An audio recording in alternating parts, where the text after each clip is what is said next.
Ito out of nowhere question lang. Kung papapiliin kayo between kasintahan o kayamanan, ano pipiliin nyo? Ang taray. Ginagamit pa ba yung word na kasintahan? Ay. Ang petsa natin. Okay, Outdated sige. na ba yun? Medyo i-neutralize na lang natin. Ano ba yung- dapat? Okay, ganito na lang. Kung pipili ka, money or love? Kasi ako for sure, money. As a solo parent, duh, money. Right now, money din. Di ba pwedeng both? Gusto ko kasi love and money. Ay, Di, paano bargain. kung kinamkam ni Love yung money mo? Hinamkam yung money ko, kapal na mukha Pero ito pero yung pera at ari-arian na pinagtrabahuhan yung dalawa. Ay, alam kong gagawin ko dyan. Ano gagawin mo dyan? Alam ko na gagawin niya. Ipapakayetano niya sila. 'Di ba? Tito Boy, ano po bang masasabi ni Kuya Alan at ni Ate Pia sa magjowang nangangamkam? Love or money? Fast talk, Tito Boy. Narito po sa Kaitan in Action para humingi ng payong kapatid, si Dorinda Matias.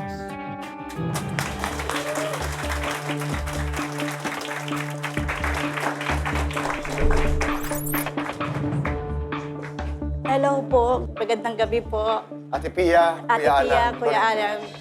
Ito po. Hello. Meron po kasi po ako'y dudulog po sa inyo. Kasi may kinasama po ako ng 9 years po. May pinundar po kami. Kung may karapatan po ba ako sa mapinundar po namin. Yung bahay po, tapos po yung mga alas, tas motor. Magkwento ka ng konti. So, nung una kayong magkakilala nung naging partner mo, siya ba single, ikaw single, or dati nang may... Ako po, hiwalay sa asawa. Hiwalay Siya ka po sa ay asawa. single po siya. Single. Pag sinabi mong hiwalay, yung hindi legal na hiwalay, hindi Opo. yung annulled marriage, Opo. hindi ganon. Yung basta lang kayo, hindi na nagsama. Opo, opo. Okay. Pero kinasal kayo ng legal. Kinasal po kami. And then, mga ilan years ago to? Mga 2 years, naghiwalay kami kasi nga may kinasama rin yung aking asawa. Hindi ko na siya inano. Yeah. So, tapos nung nagsama kayo, nung Ni Raymond. Raymond, Ayun po. oo. Pareho kayong nagtatrabaho? Ikaw nagtatrabaho? Ako po may trabaho po ako. Pinasok ko po nga po siya sa trabaho ko eh. Okay. Birang ano siya, nag-rider. Okay. Kaso po nga ngayon, yung February 10, ano po, pinabarangay ko siya. Kasi nga po nang umuwi ako sa bahay, sinabihan kasi niya ako ng palamunin kita, pakainin kita, sahurang kita. Nasabi niya sa akin, ay hindi ko na kayang tanggapin yung sa 9 years po niyang ginagawa sa akin na salita na pagmumura. Hindi ko na talaga kasi ginaya eh. Kaya po talagang nakipag-iwalay po ako sa kanya. Bakit ka nasabihan ng ganoon? May away kayo? Kasi nung na po yun, ginawa niya na po akong arawan doon, 200 po, kasi dahil yung anak ko nag-aaral. Arawan saan? Doon sa John shop na yun, nagugulat nga po ako, tung August din po yun, na binibigyan ako ng 200. Sabi ng nanay niya, bigyan mo yan kasi may nag-aaral yan. Ayun po, tapos nung na yun, umalis po kasi ako noon. Mayroon kami pwesto ako doon na prutasan, doon ko dinala yung anak ko, kasi babae yung anak ko. Sa 9 years niyo magsama, Opo.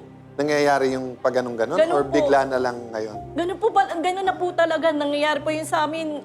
Sa 9 years, puro na mura na inaabot ko sa kanya. Ang sabi ng mga magulang niya, ganyan lang daw yan, mamaya-maya wala na. Hindi ko na talaga kasi kinaya. Doon na rin ako nagkasakit sa kanya eh. Pasensya ka na kasi alam kong masakit pero para lang malinawan namin bago magbigay ng advice. So, as far as you're concerned, tapos na, wala na. Oo. Or nag-uusap pa kayo kung paano? Hindi na po, hindi na po. Hindi na, okay. Salamat po. So, katulad nung motor muna, kanino nyo pinangalan? Sa kanya po yun yung motor na yun lahat, nakapangalan po. Yung bahay, Sa bahay sa amin dalawa po. sa titulo sa inyong dalawa. Opo, opo. Okay. Pero pera mo, pera niya, pareho kayo. Doon po yun sa John shop po yun, sa pinaghirapan po namin yun. Yung dalawa. Opo, opo. Tapos yung mga alahas, Ayun din, doon po rin ang galing din po yun. yun naman Sa kasi John shop. walang rehistro yun di ba? Opo, opo. Pero hawak mo, hawak niya yung alahas. Hawak niya po lahat po yun. Pero may contribution ka doon. Wala po. Doon nga po sa John shop po nakinita namin po yun. Kasi Kanino yung junk shop? Sa inyong dalawa, sa kanya lang? sa akin po nakapangalan. Kasi pagka mag-asawa, especially nung nagkaroon na ng family code, may tinatawag na yung property regime pag nag-asawa. Ibig sabihin, kung ano akin, ano yung sayo, sa atin dalawa yon. Kapag naman kami ay parehong single, pareho kaming walang legal na asawa, nag-usap kami na magsasama kami, ang mangyayari nun, co-owners kami. Pareho kaming may-ari noon.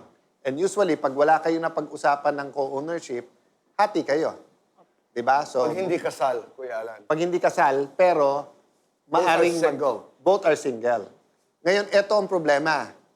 Kung isa sa inyo ay kasal, umiiba to. Ang nasa batas, ang pinakasimple, kailangan mapatunayan mo yung actual mong contribution. So, kaya ko to sinasabi, so ang lumalabas dito, ang sayo-sayo, ang sa dati mong kasama, Raymond? Opo. Raymond ay kay Raymond. Opo. No? So meaning, kung mapapatunayan mo na may contribution ka doon, sa'yo yun. Opo. So kung pareho kayo ng contribution doon sa bahay, hati kayo. Bakit ko tinanong kung ano yung titulo, etc.? Opo. Kasi iba yung batas, iba yung anong mapapatunayan mo. So bottom line, kung anong mapapatunayan mo na contribution mo. Pero siya, kailangan din niya patunayan yung contribution niya. So, madali doon sa bahay kasi nakatitulo sa inyo at sabi mo, pareho kayo. Ang motor, medyo may problema, nakapangalan sa kanya, pero kung mapapatunayan mo na may ambag ka doon. 'Di ba? Yung alahas, depende sa yon. Kung inahabol mo kasi gumastos ka rin, pwede mo patunayan. So, ang question, what if ang pinangbili ay katas Opo. ng isang pareho yung pinagmamay-ari? Opo. Kung ano yung puno, yun din yung bunga. So kung 50-50 kayo sa puno, 50-50 din kayo sa bunga.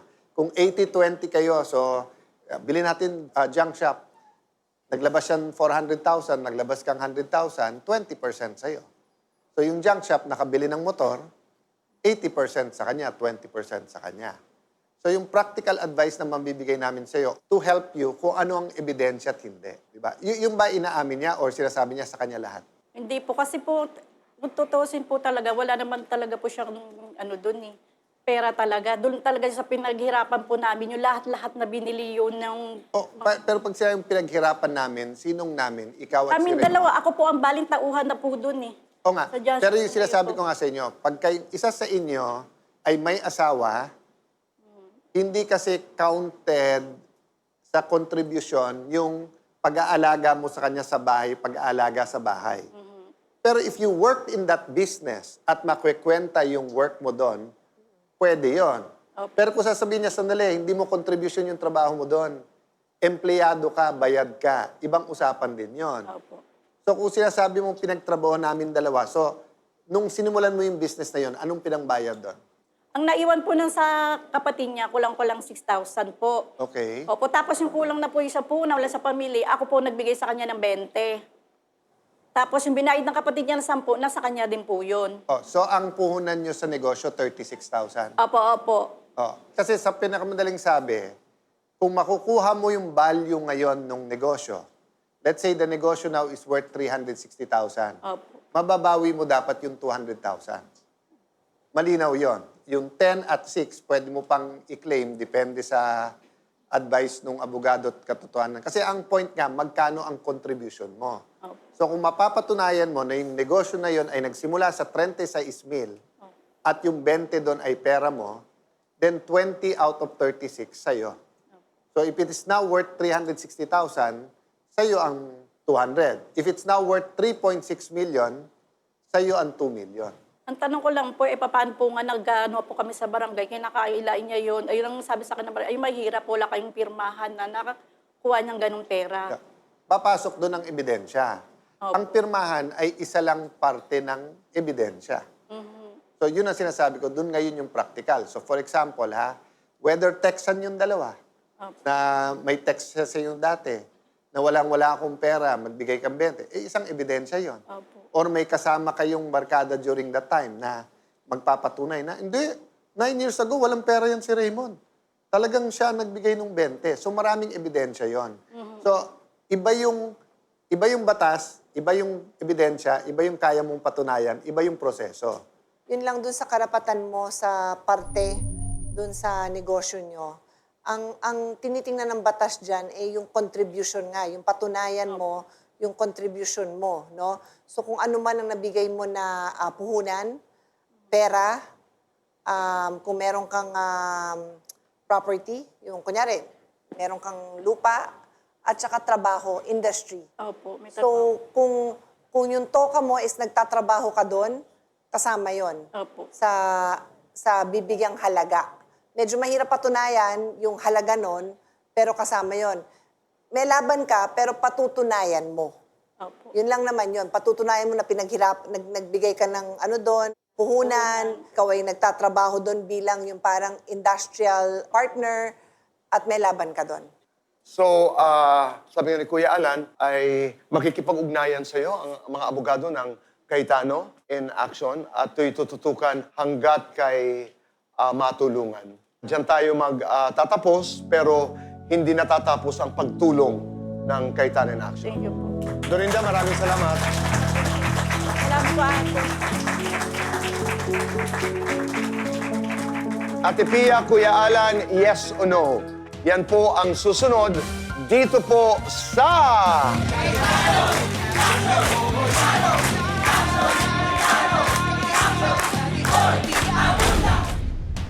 Matapos ang pakikipag-usap ni Dorinda kina Kuya Alan at Ate Pia, pinayuhan si Dorinda ng legal team ng programa para sa mga hakbang na maaari niyang gawin sa panibagong kaso na gusto niyang isampa.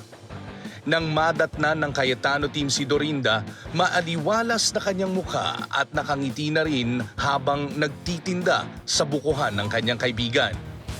Sa barangay hall ng Pandi, Bulacan, sinamahan ng programa si Dorinda para kunin ang mga papeles ng kanyang mga reklamo noon sa dating kinakasama. Sinamahan naman ng mga VAUSI officer si Dorinda sa Pandi Police Station Women and Children's Protection Desk para gumawa si Dorinda ng formal na reklamo laban sa dati niyang kinakasama. Isang psychological test na lang ang kinakailangan para tuluyan ng maisampa ang kaso. Desidido na po ako na makulong siya kasi dahil meron siya talaga sa akin na ginawang hindi maganda. Dati takot ako. Takot po talaga po ako, ma'am. Kasi nga yung inisip ko kung sino tutulong sa akin. Eh ngayon, meron pala akong kakampi. Ang masasabi ko lang sa CIA, lalo kay Ate Pia, kay Tito Boy, kay Kuya Alan, maraming salamat sa programa niyo po. Isa na po ako doon na natulungan niyo po. Maraming salamat po. Cayetano in Action with Boy Abunda would like to thank Ensaymada from La Luna Cafe. Come home to a delicious tradition. We're located at 103 ML Quezon Avenue, Hagonoy, Taguig. 7. Visit at B6, Bonifacio High Street, BGC, Taguig.